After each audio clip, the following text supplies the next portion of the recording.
ठरलं तर मग मालिकेच्या आजच्या 15 फेब्रुवारीच्या भागात सायली अर्जुन लग्नाच्या पुढच्या विधी पूर्ण करत असतात तेव्हा अग्निप्रतिष्ठा विधी चालू झालेली असते। सायली खूपच खुश असते। जेव्हा ती विधी संपल्यानंतर मधुभाऊ पुढे येऊन आता सायलीचं कन्यादान करत असतात तेव्हा सायलीचा अर्जुनचा आनंद गगनात मावेनासा होतो। सायली खूप कौतुकाने प्रतिमाकडे पाहत असते तर प्रतिमा ही सायलीसाठी खूपच खुश असते की सगळं कसं आता सायलीच्या मनासारखं होतं आहे आणि हा चमत्कार घडलेला असतो ते प्रतिमाच्या वचन मागे घेण्यामुळे।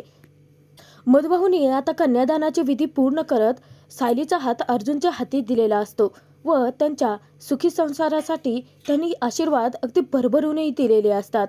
तर चैतन्य प्रतिमा खूपच खुश असतात परंतु सुभेदारांचे चेहरे मात्र पार उतरलेले असतात। प्रियाचा तर नुसता चळफळाट होत असतो कारण या लग्नाच्या सगळ्या विधी त्यांच्या नजरेसमोरच्या घडत असतात। आता या दोन्ही विधी पार पडल्यानंतर पुढची पाणी प्रतिष्ठा विधी आता सुरुवात झालेली असते। ती विधी सुद्धा आता सायलीच्या बाजूने मधुभाऊंनी स्वतः पुढे येऊन पूर्ण केलेली असते। तर विधी पूर्ण होताच सायली अर्जुन या दोघांमध्ये अंतरपाठ धरला जातो आणि मंगलाष्टकांना आता सुरुवात झालेली असते। परंतु तिथे अर्जुनला मात्र धीरच धरवत नसतो। तो अंतरपाठ हळुवारपणे खाली घेतो आणि आपल्या सायलीला डोकावत असतो। सायली ही अर्जुनला पाहता अगदी लाजरीबुजरी होते। सायली अर्जुनचं हे जे काही चाललेलं असतं ते पाहून चैतन्य, कुसुम, प्रतिमा तिथेच आता जोरजोराचे हसायला लागतात। सर्वच जण अगदी आनंदाने अर्जुन सायलीवरती अक्षता टाकत असतात परंतु सुभेदार, किल्लेदार हे दोन्ही परिवार मात्र मानाखाली घालून निपचिप उभेच असतात। तर प्रियाला आता या विधी ज्या पूर्ण होत असतात त्या पाहाव्याशा देखील वाटत नसतात आणि त्यातून मंगलाष्टिका तर ऐकायच्याही नसतात। तिचा नुसता चळफळाट होत असतो परंतु चैतन्याने सगळ्यांना खूप मोठी अट घातल्याने ते तेथून निघूनही जाऊ शकत नसतात। तर कुसुमताईला मात्र आता सायलीची पाठवणी होणार, सायली आपल्याला सोडून तिच्या सासरी जाणार म्हणून खूपच रडू येतं। तर सायली तिला आता डोळ्यांच्या इशाऱ्यानेच थोडं शांत राहायला सांगते। मंगलाष्टिका चालू असताना देखील सायली अगदी एकटक प्रतिमाकडे पाहत असते। सायलीची साथ देऊन प्रतिमाने सायलीच्या आयुष्यात खूपच मोठा आनंदाचा क्षण आणलेला असतो। परंतु नवरा नवरीवरती आता जेव्हा अक्षता टाकायची वेळ येते तेव्हा अर्जुन, सायली दोघेही सुभेदार परिवाराकडे अगदी आतुरतेने पाहत असतात परंतु सुभेदारांनी स्वतःच्या हातामध्ये साधे अक्षताही घेतलेल्या नसतात। त्यांच्या चेहऱ्यावरती आनंदाचे भाव सुद्धा नसतात आणि या लग्नामुळे ते दुखावले गेले आहेत म्हणून अर्जुन सायलीला तितकंच वाईट वाटत असतं। परंतु अर्जुन आता थोड्या क्षणात सुभेदार जे त्याच्यावरती नाराज आहेत, रागवलेत, त्या सगळ्यांकडे दुर्लक्ष करतो आणि पुन्हा आपल्या सायलीला अंतरपाठामधून डोकावण्याचा प्रयत्न करत असतो। तर चैतन्य हळूच त्याला डिवचतो आणि त्याला शांत उभा राहायला सांगतो। तेव्हा चैतन्य, प्रतिमा, कुसुमताई, विमल या सगळ्यांनाच खूप हसू येत असतं की अर्जुन असा का वागतोय। आता मंगलाष्टिका पूर्ण झाल्यानंतर सायली अर्जुन दोघेही एकमेकांना हार घालायला लागतात। जेव्हा अर्जुन सायलीला हार घालत असतो तेव्हा सायलीला पूर्वीचा त्यांच्या लग्नाचा प्रसंग आठवतो। तर सायली देखील जेव्हा अर्जुनला हार घालते तेव्हा तिला त्यांच्या लग्नाचा तो प्रसंग आठवायला लागतो। सगळेच जण सायली अर्जुनचं लग्न संपन्न झाल्यानंतर जोरजोराच्या टाळ्या वाजवत त्यांच्यावरती नुसतं कौतुकाचा, आशीर्वादाचा वर्षावच करतात। प्रतिमाचा आनंद तर गगनात मावेनासा होतो। प्रतिमाला छान वाटत असतं की तिने सायलीची साथ दिली आणि सगळं कसं आता सायलीच्या मनासारखं घडलं आहे। शेवटी काय आता प्रियाच्या नाकावर टिचून प्रियाने घातलेल्या मांडवातच सायलीने अर्जुन सोबत लग्न केलेलं असतं आणि त्यांची लग्नाची विधी पूर्ण होता सायली ऑफिशियली आता अर्जुनची बायको झालेली असते। तर जेव्हा ते दोघेही हार घातल्यानंतर एकमेकांकडे आणि जेव्हा ते प्रतिमाकडे पाहायला लागतात तर प्रतिमा त्यांना डोळे विचकावते। सायली अर्जुनचा जो आनंद आहे तो आता गगनात मावेनासा होतो। परंतु अर्जुन सायली जेव्हा जेव्हा सुभेदारांकडे पाहत असतात तर सुभेदार सतत त्यांच्यापासून तोंड फिरवायला लागतात कारण अर्जुनने स्वतःच जो निर्णय घेतलेला असतो सायलीसोबत लग्न करण्याचा तेही त्यांच्यासमोर ते त्यांना अजिबातच पटलेलं नसतं। त्याचनंतर अर्जुन सायली दोघेही एकत्र गुरुजींना नमस्कार करतात आणि गुरुजीही त्यांना अगदी भरभरून आशीर्वाद देतात. तेव्हा अर्जुन सायलीचा हात हातामध्ये घट्ट पकडतो आणि तिला वचन देतो की आता हात कधीही न सोडण्यासाठी धरलाय मिसेस सायली. सायली अर्जुन दोघेही जेव्हा गुरुजींचे आशीर्वाद घेतात तेव्हा गुरुजी त्या दोघांनाही सांगतात की आता तुमच्या घरातील मोठ्या मंडळींचे तुम्ही आशीर्वाद घ्या. तर सायली अर्जुन दोघेही सगळ्यात आधी तर चैतन्य कुसुमची भेट घेतात. चैतन्य सगळं कसं अर्जुनच्या मनासारखं झालं असल्याने अगदी आनंदाने त्याला कडकडून घट्ट मिठी मारतो. तर सायली ही कुसुमला अगदी घट्ट मिठी मारून दोघींच्याही डोळ्यात आनंदाश्रू असतात. आणि विमलही सायली अर्जुनच्या या लग्नाने खूपच खुश असते. विमलचा आनंदही गगनात मावेनासा होतो. तर सायली अर्जुन त्या दोघींची भेट घेतल्यानंतर प्रतिमाकडे आशीर्वाद घ्यायला जातात. प्रतिमाही त्यांना अगदी भरभरून आशीर्वाद देते की तुमचं हे प्रेम असंच आयुष्यभर वाढत राहू. तर त्यानंतर दोघेही पुन्हा मधुभाऊंजवळ येतात आणि जेव्हा ते दोघेही मधुभाऊंचे आशीर्वाद घेतात तेव्हा मधुभाऊ त्या दोघांनाही आशीर्वाद देतात की तुमचा संसार अगदी सुखाचा हो. तेव्हा सायली खूप खुश होऊन कौतुकाने मधुभाऊंकडे पाहायला लागते. आता वेळ असते ते सुभेदार किल्लेदार परिवारातल्या मोठ्या मंडळींची आशीर्वाद घेण्याची. तेव्हा अर्जुन मान हलवून आता सायलीला नकार देतो, परंतु सायली डोळ्याच्या इशाऱ्यातच अर्जुनला त्यांच्याकडे चालायला सांगते. तेव्हा अर्जुनही सायलीचं ऐकतो आणि दोघेही आता सुभेदारांचे आशीर्वाद घ्यायला जातात. सायली स्वतः अर्जुनचा हात पकडते आणि त्याला सुभेदारांकडे घेऊन जाते. तर सर्वच जण आता त्यांच्यापासून तोंड फिरवून उभे असतात आणि ते स्वार्थी सुभेदार आता नाराजही असतात. परंतु त्या सगळ्यांकडे दुर्लक्ष करून सायली अर्जुनला तिच्यासोबत त्यांचे आशीर्वाद घ्यायला सांगते. जेव्हा ते दोघेही नमस्कार करण्यासाठी वागतात तर तिथे प्रताप कल्पना दोघेही त्यांना आशीर्वाद न देता तोंड फिरवतात आणि मागे सरकतात. सायली अर्जुनला खूपच वाईट वाटतं, परंतु त्याकडे दुर्लक्ष करून ते दोघेही पूर्णाजींचे आशीर्वाद घ्यायला जातात आणि पूर्णाजीही अगदी तसंच वागते. जेव्हा ते दोघेही नमस्कार करायला जातात तर पूर्णाजी ही मागे सरकते आणि तोंड फिरवते. सुभेदार परिवारातलं कोणीही या लग्नाने खुश नसतं. सर्वच जण सायली अर्जुनच्या या निर्णयाने खूपच नाराज झालेले असतात, दुखावले गेलेले असतात. तर सायलीला खूप वाईट वाटतं. मनोमन विचार करते की आत्ता जरी माझी माणसं माझ्यावरती रागावली असली, नाराज असली, तरी मला खात्री आहे की एक ना एक दिवस माझी माणसं माझा स्वीकार नक्की करतील. सायलीला स्वतःवरती तेवढा विश्वास असतो. सायली अर्जुन जेव्हा रविराजांचे आशीर्वाद घ्यायला जातात, रविराजही अगदी तसेच वागतात, तोंड फिरवतात आणि मागे सरकतात.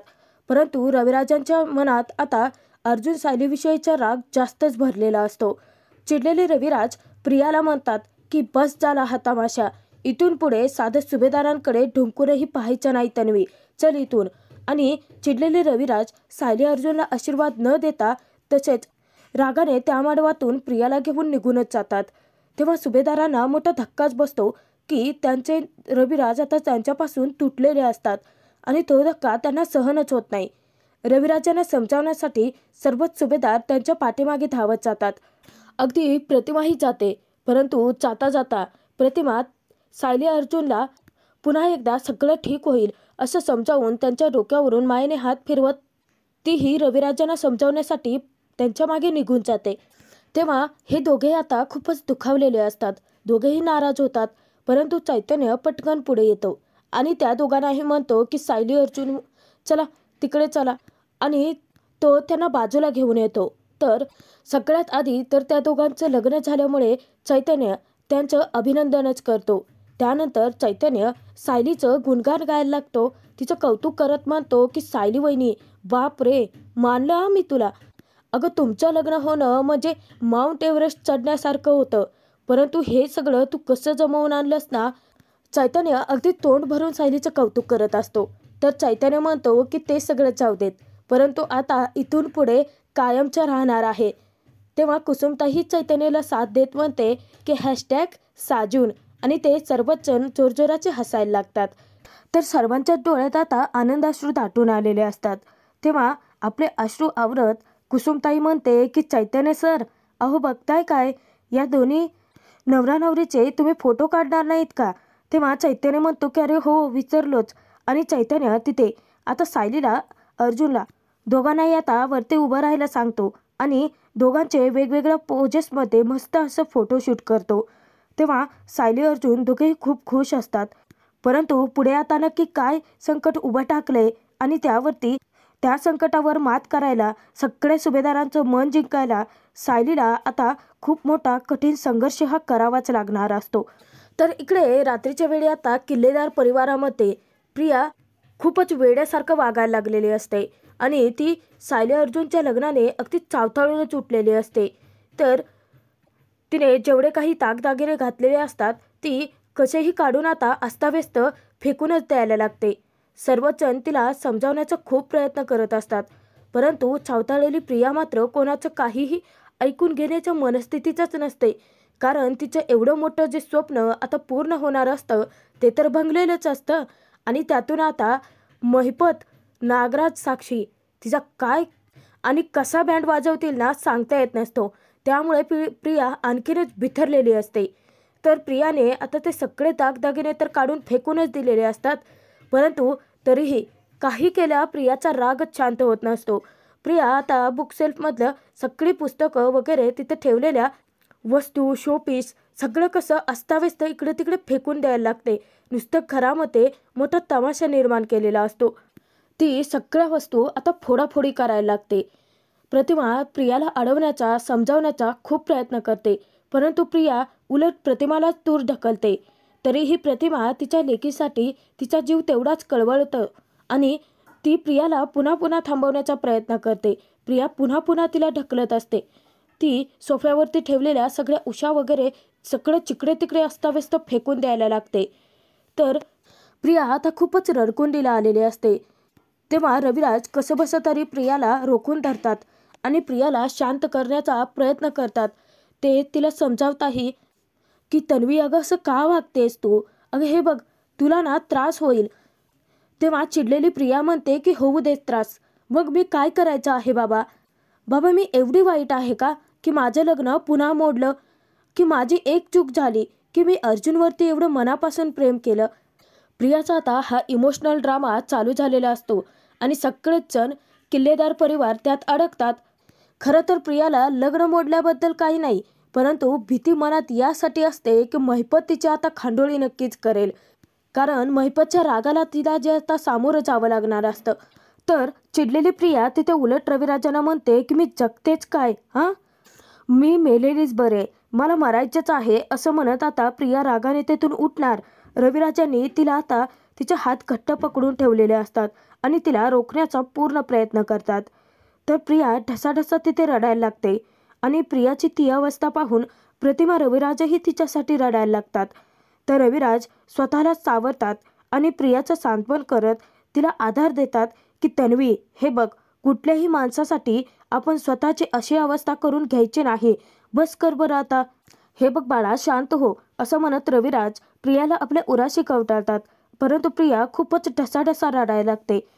तर इकडे सायलीची आता पाठवणी होणार असते। कुसुमताई अगदी जड अंतकरणाने सायलीची पाठवणी करायला लागते। ती तिला म्हणते की आधी माझ्या मनात धास्ती होती की हे लग्न होईल की नाही, परंतु आता तू तर खरंच निघाली आहेस। मला आता असं वाटतंय की आणखी काही दिवस तू माझ्याजवळच राहायला हवंय सायली। तेव्हा सायली, कुसुमताई दोघेही खूप रडत असतात। तेव्हा अर्जुन कुसुमताईला म्हणतो की तेही तुमचंच घर आहे कुसुमताई, तुम्ही हवं तेव्हा तिथे येऊ शकता। तर सायली कुसुमताईला समजावते की कुसुमताई, अगं मी सासरी चालले, तुला परकी झालेली नाहीये, तू कधीही हाक मार मला, मी अगदी अर्ध्या रात्रीसुद्धा तुझ्यासाठी तुझ्याकडे धावत येईन कुसुमताई, असं म्हणत सायली कुसुमला घट्ट मिठी मारते आणि दोघी बहिणी आता खूप रडायला लागतात। या दोघी बहिणींचं एकमेकांवरचं एवढं जीवापाड प्रेम, एकमेकींबद्दलची एवढी ओढ, एकमेकींबद्दल एवढी मनात माया आहे, ते पाहून चैतन्य, अर्जुन मात्र कौतुकाने त्यांच्याकडे पाहत असतात। इकडे चावताळलेल्या प्रियाला सर्वच जण शांत करण्याचा प्रयत्न तर करतातच। तेव्हा सुमन काकू म्हणते की हे बघ तन्वी, तू तुझ्या रूममध्ये जाऊन आराम करतेस का? सकाळपासून तू काही खाल्लेलंही नाहीये, मी तुझ्यासाठी ना मस्त गार दूध घेऊन येते। तेव्हा तिथे आता नागराज या सगळ्याचं खापर प्रतिमावरती फोडतो आणि रविराजांच्या मनात प्रतिमाविषयीचंच विष पेरतो। तर नागराज तिथे म्हणतो की 1 मिनिट दादा, या सगळ्यांमध्ये ना चूक कोणाची असेल तर ती आपल्या प्रतिमा वहिनींचीच आहे. तिने भर लग्न मंडपात त्या मुलीची सोडून आपल्या तन्वीची साथ द्यायला हवी होती. ते तिचं चुकलंच. नागराजच्या बोलण्याने तिथे आता प्रतिमा रविराज या दोघांमध्ये वाद निर्माण होतात आणि रविराजांचा प्रतिमावरचा राग आता जास्तच वाढतो. प्रतिमा स्वतःची बाजू पटवून देत म्हणते की भाऊजी, अहो मी जे काही केलं ना तिथे ते तन्वीच्या भल्यासाठीच केलं होतं. तेव्हा चिडलेले रविराज म्हणतात की प्रतिमा, तू आता आणखीन जास्त काही बोलू नकोस, नाहीतर माझे राग अनावर होईल. आता काय प्रियाचा इमोशनल ड्रामा, इमोशनल ब्लॅकमेलिंग सुरूच होतं. तर ती लगेचच म्हणते की त्या सायलीने ना माझ्या आईवरती कसली तरी जादू केली आहे. माझ्या अर्जुनला माझ्यापासून हिरावून नेलंय. खरं तर बाबा मी का जगते, मला जगायचंच नाही असं म्हणत प्रिया तिथे सर्वांना इमोशनल ब्लॅकमेल तर करतेच, परंतु उगाच ढसाढसा रडण्याची नाटकंही करते. सर्वजण तिच्या नाटकाला बोलतात आणि रविराजांचं बापाचं मन कळवळतं. ते तिचं सांत्वन करतात, तिला समजावण्याचा, धीर देण्याचा प्रयत्न करतात. इकडे कुसुमताई सायलीला म्हणते की तू तुझ्या घराचं गोकुळ कर, हे तुला आता वेगळं सांगायची गरज नाही आहे साऊ. तेव्हा सायली ही म्हणते की कुसुमताई, तू ही स्वतःची आणि मधुभाऊंची काळजी घे. तर कुसुमताई आता आपले अश्रू पुसते आणि आणि तुमच्यामुळे जर माझ्या सायलीच्या डोळ्यात पाणी आलं ना तर लक्षात ठेवायचा, गाठ माझ्याशी आहे. आणि सायली, या चिडक्या बिब्याने तुला जर त्रास दिला ना तर केव्हाही येऊन मला सांग, मी येऊन ना ह्याच्या घरी ह्याचे कान उपटते. असं कुसुमताईने धाक दाखवताच अर्जुन म्हणतो की अरे बापरे, घाबरलो मी तुम्हाला प्रॉमिस करतो कुसुमताई, मी सायलीला अजिबात हर्ट करणार नाही. असं म्हणत अर्जुन कुसुमताईला वचन देतो. तर चैतन्य म्हणतो की चला आता तुम्हाला निघायला हवंय ना. तेव्हा अर्जुन म्हणतो की हो. तर तो सायलीला विचारतो की चला मिसेस सायली अर्जुन सुभेदार, निघायचं ना. तेव्हा सायलीला पुन्हा अश्रू अनावर होतात आणि सायली पुन्हा एकदा कुसुमला खट्टमिठी मारून जोरजोराची रडायला लागते. तर सायली आपली बॅग उचलणार, अर्जुन स्वतः सायलीची बॅग घेतो आणि दोघे आता घरी जायला निघतात. तेव्हा कुसुमताईला रडू आवरत नाही. तर चैतन्य कुसुमताईला समजावतो की कुसुमताई, अहो काळजी करू नका, अर्जुन वेड्यासारखा प्रेम करतो सायली बहिणींवरती आणि मला खात्री आहे तो त्यांना छानच सांभाळेल. तेव्हा कुसुमताई म्हणते की मला विश्वास आहे अर्जुनवरती. तेव्हा चैतन्य अचंबित होऊन विचारतो की म्हणजे मग आत्ता का असं म्हणत होतात की नीट नाही वागला तर कान उपटेन, गाठ माझ्याशी वगैरे, चिडका बिब्बा वगैरे, का असं म्हणत होतात. तेव्हा कुसुमताई म्हणते की कसं आहे ना, तुमच्या मित्राला 4 धाकाचे शब्द नाही सुनावले ना की मला रात्रीची झोपच लागत नाही हो, असं कुसुमताई रडता रडता बोलते. तेव्हा चैतन्याला हसूच आवरत नाही. इकडे किल्लेदारांच्या घरात मात्र प्रिया उगाचच रडण्याची नाटकं करत इमोशनल ब्लॅकमेल करत असते. तेव्हा नागराज नेमका तिच्या पुढे येऊन थांबतो आणि नागराज अगदी डोळे वटारून रागाने प्रियाकडे पाहत असतो. प्रियाची नजर जेव्हा नागराजकडे जाते तेव्हा प्रियाची चांगलीच घाबरगुंडी उरते आणि प्रियाला नागराजचं बोलणं आठवतं की ह्या सगळ्यांमध्ये तुला सांभाळून राहावं लागणार आहे प्रिया. शेवटच्या वेळी जर काही गोंधळ झाला तर आपला सगळा कारभार संपला आणि सुभेदारांची प्रॉपर्टी जी त्यांना मिळवायची असते ते स्वप्नही त्यांचं भंगलेलं असतं, सगळं त्यांच्या हातून निसटून गेलेलं असतं. तर घाबरलेल्या प्रियाला पुढे नागराजची धमकी आठवते की जर तुझा आमच्यासाठीचा उपयोग संपला तर आम्ही उगाच तुला का पोसू ना. तुझा जसा खोट्या आईबाबांचा खरा ॲक्सिडेंट झाला होता ना प्रिया, तसाच तुझा ॲक्सिडेंट होईल. मग काय, तुझी बॉडीही कुणाला सापडणार नाही. प्रिया नागराज, महिपत, साक्षी यांच्या कचाट्यात आता भयंकर अडकलेली असते. प्रिया अगदी बिथरून जाते तर नागराज तेथून निघून जातो. घाबरलेली प्रिया मनोमन विचार करते की माझा सगळ्यात मोठा प्लॅन आता फ्लॉप झालाय, हा नागोबा आता मला काही सोडणार नाही. आणि प्रियाचे चांगलेच आता धाबे दाणानलेले असतात. रविराज सुमनला प्रियासाठी पाणी घेऊन यायला सांगतात. तर इकडे सुभेदार मात्र सायलीवरती खूपच संतापलेले असतात. चिडलेली पूर्णाची म्हणते की त्या सायलीला सांगितलं होतं, परंतु तिने ना सुभेदारांचा घात करायचा आहे ते ठरवलंच आहे. तर अस्मिता मध्येच ना खुपसते आणि म्हणते की मला तर वाटलं होतं की त्या मुलीपासून आपली आता कायमची सुटका झाली आहे, परंतु नाही, ती तर आता आपल्या डोक्यावरतीच येऊन बसणार आहे. प्लीज प्लीज मी तुम्हा सगळ्यांना रिक्वेस्ट करते की त्या मुलीला अजिबात आपल्या घरात घेऊ नका. तेव्हा कल्पना म्हणते की खापर फक्त तिच्यावरती फोडण्यापेक्षा दोष आपल्या अर्जुनचा आहे. त्या सायली पुढे ना त्याला बाकीचं काही दिसतच नाही. तेव्हा प्रतापही संताप व्यक्त करतो की मला तर आश्चर्य या गोष्टीचं वाटते की आपल्या अर्जुनने सदा आपल्या अब्रूचा इज्जतीचा सुद्धा विचार केला नाही. अगं पूर्णाई, तिथे आपले एवढे सगळे पाहुणे होते, त्यांच्या पुढे आपल्याला मान खाली घालायला लावले याने. तेव्हा सगळेच जण सुभेदार नुसती चिडचिड करत असतात आणि अर्जुनवरती खूपच संतापलेले असतात. तर अश्विन त्या सगळ्यांना म्हणतो की सोडा डॅड. सगळ्यात आधी तर हा विचार करा की तन्वीची काय अवस्था झाली असेल. अहो, स्वतःचंच लग्न मोठं, मुलीसाठी किती अवघड परिस्थिती असेल ही. तर प्रताप पुढे म्हणतो की मला सगळ्यात जास्त राग आलाय तो आपल्या प्रतिमाचा. म्हणजे तिला आपल्या मुलीचे अश्रू दिसले नाहीत, तर त्या सायलीच्या मनात नक्की काय चाललंय, तिला काय हवंय ते बरं कळलं हिला. आता या कारणावरून तिथे सुभेदारांच्या घरात मात्र मोठा तमाशा निर्माण होतो. तर पूर्णाची चिडूनच प्रतापला म्हणते की तोंडाला येईल ते बोलू नकोस. तर प्रताप म्हणतो की काय चुकीचं बोललोय पूर्णाई मी. अगं, त्या परक्या मुलीच्या ऐवजी आपल्या प्रतिमाने आपल्या दोन्ही घरांचा विचार करायला हवा होता की नाही. ऐनवेळी तिने वचन मागं का घेतलं. तर चिडलेली पूर्णाची म्हणते की प्रतिमा जी वागली त्यात मला काही चुकीचं वाटतच नाहीये. अरे, कोणीतरी तिथे नमतं घ्यायला हवंच होतं ना. तेव्हा कल्पना म्हणते की मला ही प्रतिमाची चूकच वाटत नाही, कारण मुळात आपलंच नाणं खोटं निघालंय. आता प्रताप तर डोक्यालाच हात लावून बसतो. तर अस्मिता म्हणते त्या मुलीने माझ्या भावावरती कोणता मंत्र फुकलाय काय माहिती, तो सतत तिचाच विचार करतो. आता इथून पुढे जे काही घडणार आहे ना ते खूपच भयंकर असेल. ती मुलगी घरात येईल आणि आपल्या अवतीभोवती फिरतच राहील.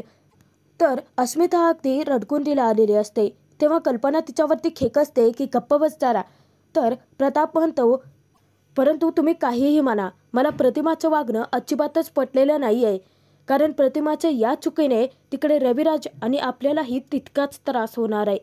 प्रतिमाच्या एका निर्णयाने दोन्ही कुटुंबामध्ये पुन्हा फूट पडणार आहे, असं प्रतापने स्वतःची भावना व्यक्त करताच कल्पना म्हणते की परंतु आपल्या अर्जुनला त्याचे काही पडलेलंच नाही आहे. आपण तन्वीचं लग्न त्याच्यासोबत लावून देत होतो ते सगळ्यांचा चांगल्यासाठीच ना.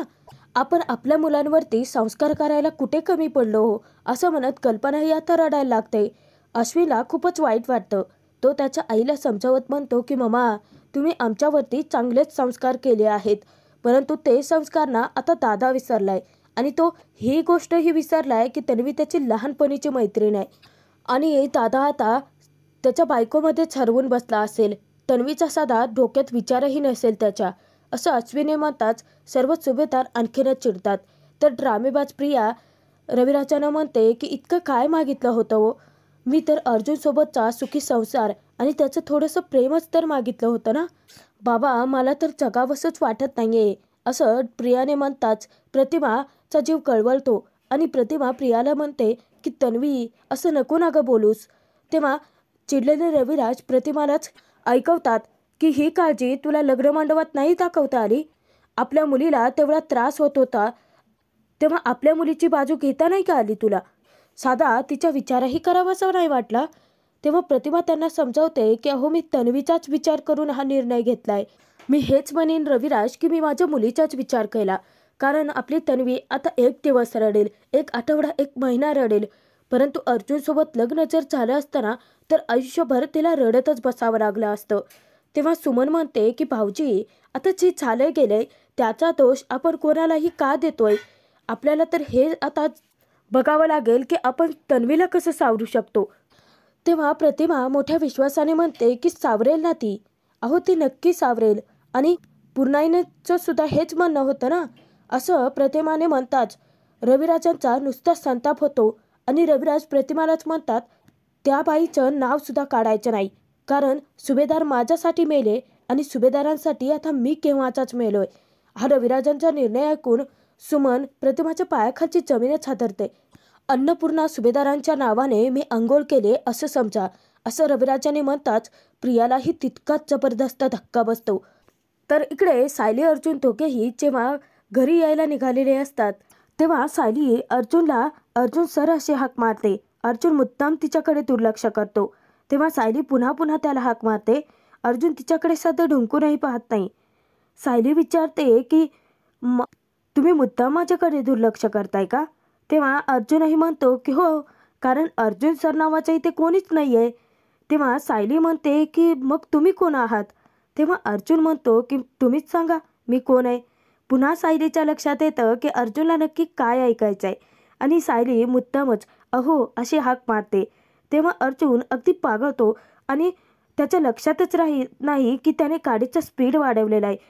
आता गाडी पुढे जाऊन जोराची धडकणार. सायली वेळेच अर्जुनला सावध करते. तेव्हा अर्जुन घाबरलेल्या सायलीला धीर देत म्हणतो की सॉरी मी ना आता स्पीड नाही वाढवणार गाडीचा. तर सायली ही अर्जुनच्या हाती हात देते, परंतु सायली खूपच अस्वस्थ असते. अर्जुन विचारतो की काय झालं, तुम्ही एवढं सिरियस का झालात? तेव्हा सायली म्हणते की घर जवळ येत आहे ना, पुढे काय वाढवून ठेवलं असेल काहीच माहिती नाही आहे. आपली नाती आपल्यापासून तुटू नयेत यासाठी आपल्यालाच आता प्रयत्न करावे लागणार आहेत. हे जमेल ना हो आपल्याला? असं सायलीने विचारताच अर्जुन तिला समजावतो की हे बघा मिसेस सायली, जास्त विचार करूच नका तुम्ही, जे होईल ते होईल. आता आपलं सेपरेशन कायमचंच संपलंय मिसेस सायली, आणि ती तन्वी कधीच आपल्या मध्ये नाही येऊ शकणार. मग आता याचं आपण सेलिब्रेशन करूयात ना, असं अर्जुनने म्हणतात सायली हसायला लागते. तर आजचा हा भाग इथे संपतोय. पुढील भागात आपण पाहणार आहोत अर्जुन सायलीला घेऊन घरी आलेला असतो आणि सायली खूप खुश असते, परंतु पुढे आता खूपच मोठं संकट उभं ठाकलेलं असतं. कारण जेव्हा सायली घरात गृहप्रवेश करणार तर सगळे सुभेदार अर्जुनला येऊन म्हणतात की आम्हाला या मुलीशी काडीचाही संबंध ठेवायचा नाही आहे अर्जुन, आणि सायली या घरात अजिबातच राहणार नाही. तेव्हा अर्जुन तडकाफडकी निर्णय घेऊन सायलीला तेथून घेऊनच चाललेला असतो. तर प्रताप चक्क अर्जुनची ही बॅग आणून बाहेर टाकतो. तेव्हा सायली अर्जुनला तितकाच मोठा धक्का बसतो. परंतु तुटलेली ही नाती आता सायली पुन्हा एकत्र कशी आणते आणि सगळ्यांचं मन ती पुन्हा एकदा कशी जिंकेल ते पाहणं तितकंच